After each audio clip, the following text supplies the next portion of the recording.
Viewers, আপনাদের সাথে আজ মজার জিনিস শেয়ার করব। দেখুন, আমাদের পুকুরে আজকে বেড় নামিয়েছে। এই প্রথম আমি পুকুরে বেড়ে একবারে টাউন থেকে গ্রামে গিয়েছি দেখার জন্য।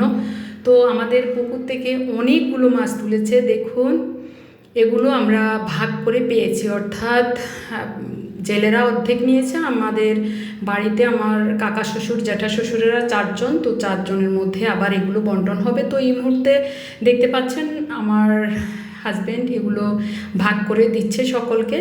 একেবারে সমান সমান করার চেষ্টা করেছে, তবুও নিজের বাড়ি, নিজের পুকুর, নিজের পুকুরের মাছ কারো বড় কারো ছোট এরকম হবেই। তো যাই হোক, আমি তো মাছ দেখে একবারে খুব আনন্দিত হয়ে গিয়েছি। আর সকাল একেবারে 5টায় আমরা বাড়িতে গিয়ে পৌঁছেছি। ইতিমধ্যে দেখতে পাচ্ছেন মাছগুলো সব ভাগ বন্টন হয়ে গেছে, এরপরে কাটাকুটো হয়ে গেছে। খুব সুন্দর লাগছে। ধন্যবাদ সকলকে।